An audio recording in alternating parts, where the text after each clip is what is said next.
नमस्ते विद्यार्थियों। आज हम महाकवि विल्हण द्वारा विरचित विक्रमांक देवचरितम महाकाव्य के प्रथम सर्ग का 13वां श्लोक पढ़ने जा रहे हैं। यह श्लोक इस प्रकार है। सहस्रशः सन्तु विशारदानां विदर्भलीला निधया प्रबंधा तथापि वैचित्र्य रहस्य लुब्धा श्रद्धां विधास्यन्ति सचेतसो अत्र। विशारदानाम अर्थात अत्यंत कुशल कवियों के, वैदर्भ लीला निधया सहस्त्र, वैदर्भी रीति के क्रीड़ा के निधि भंडार सहस्त्रशः हजारों प्रबंध काव्य संतु हैं। तथापि फिर भी वैचित्र्य रहस्य लुब्धा, विचित्रता चमत्कारी रहस्यों के लोभी लालायित रहने वाले सचेतसो अत्र श्रद्धां विधास्यन्ति, सहृदय लोग अत्र यानी इस काव्य में श्रद्धां निष्ठा श्रद्धा को विधास्यन्ति रखेंगे। यह मुझ विल्हण का विश्वास है। विद्वानों के द्वारा विरचित वैदर्भी रीति से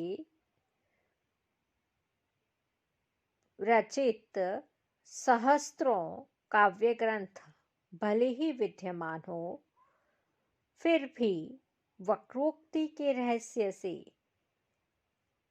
लुभाए जाने वाला सहृदय लोग मेरे इस काव्य ग्रंथ में अर्थात विक्रमांक देवचरितम इस काव्य ग्रंथ में श्रद्धा अवश्य ही करेंगे, ऐसा कवि विल्हण का विश्वास है। कवि विल्हण को अपनी प्रस्तुत कृति विक्रमांक देवचरितम पर यह गौरव है कि इसमें वैदर्भी रीति से संवलित कविता ही नहीं है, अपितु वैदर्भी रीति की क्रीड़ाओं के भंडार तथा वक्रोक्ति के गोपनीय तत्वों से युक्त यह काव्य ग्रंथ है। इसलिए इसमें गुणों के लिए लुभाने वाले सहृदय लोग अवश्य ही प्रेम तथा विश्वास करेंगे। ऐसी कवि की अपने इस काव्य ग्रंथ पर गौरवपूर्ण भावना या गरिमा है। कवि के कहने का निष्कर्ष यह है कि इस काव्य ग्रंथ के प्रति लोगों की श्रद्धा इसलिए भी जागृत होगी तथा बढ़ेगी क्योंकि इसमें वैदर्भी रीति तथा उसके अनुकूल भाव भंगिमापूर्ण एवं चमत्कार जन्य काव्य रचना है।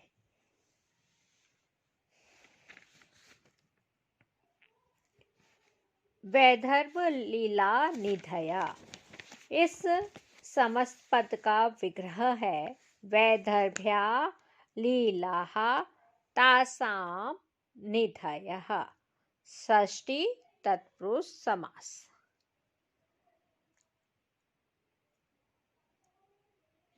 विधास्यन्ति वि उपसर्ग धा धातु, धा धारणे धातु है, लिट लकार प्रथम पुरुष बहुवचन।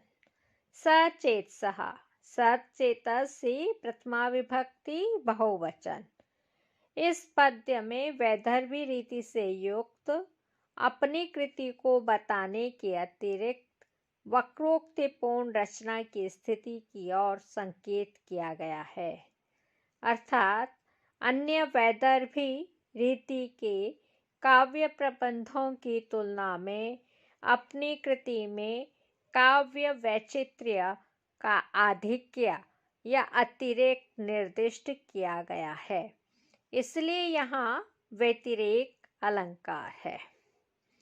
यहाँ सहेतुक वर्णन होने से काव्यलिंग अलंकार भी है।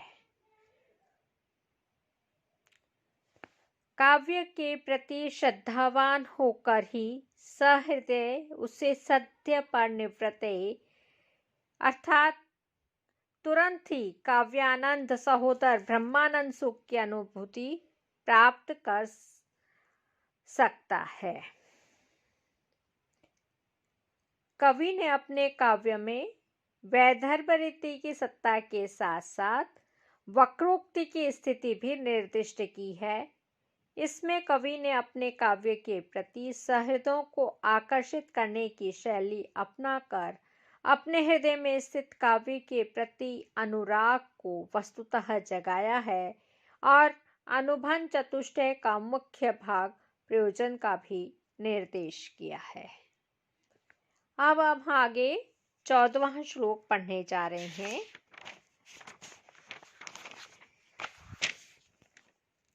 चौदहवां श्लोक इस प्रकार है। कुंठत्वमायाति गुणः कवीनां साहित्य विद्या आश्रम वर्जितेषु कुर्याद्नाद्रेषु किमग्नानः केशेषु कृष्णा गुरुधूपवासः।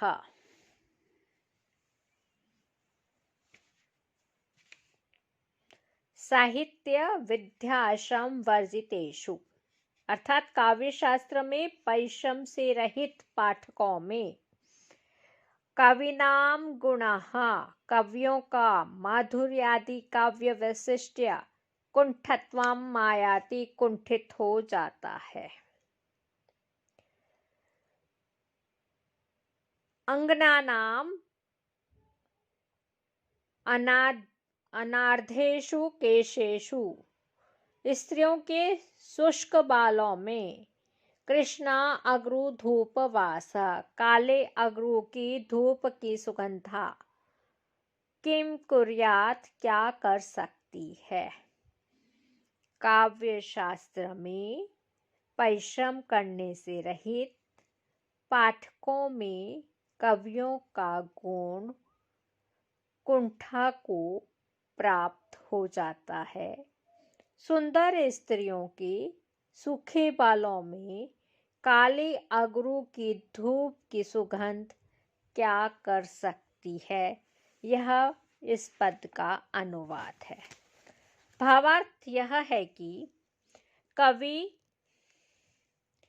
यह कहना चाह रहे हैं जो पाठक काव्य शास्त्र के अध्ययन में परिश्रम नहीं करते हैं उन्हें कवियों के काव्य में अंतर्निहित उत्कर्ष के हेतु रीति अलंकार एवं माधुर्य आदि गुण हृदयंगम नहीं हो सकते और इस तथ्य की पुष्टि के लिए कवि ने एक दृष्टांत प्रस्तुत किया है कि सुंदर युवतियों के शुष्क बालों की शोभा काले अगरू या सुगंधित द्रव्य कैसे बढ़ा सकता है।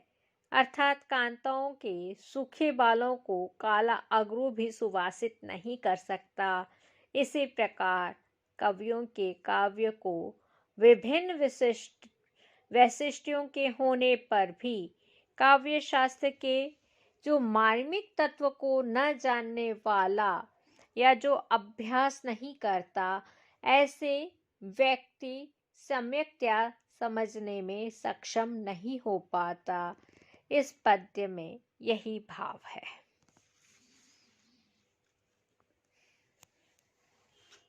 साहित्य विद्याश्रम वर्जितेषु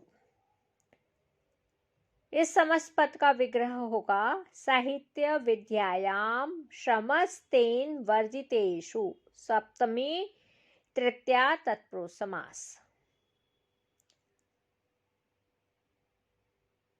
कृष्णा अगरु धूपवासः कृष्णः अगरु इति कर्मधारय तस्य धूपस्य वासः इति षष्ठी तत्पुरुष समास।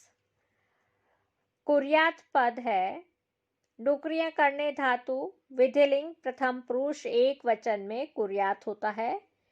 कुंठत्वम कुंठ पद से त्व प्रत्यय भावार्थ में कुंठस्य भावम इति कुंठत्वम्। प्रस्तुत पद्य में दृष्टांत अलंकार है। उत्तरार्ध में काकु वक्रोक्ति ध्वनि है। इसके अतिरिक्त यहाँ ककार की अनेक बार स्वाभाविक आवृत्ति होने से वृत्त्यानुप्रास भी स्वतः ही कवि की वाणी का मानो दास बनकर उपस्थित हुआ है।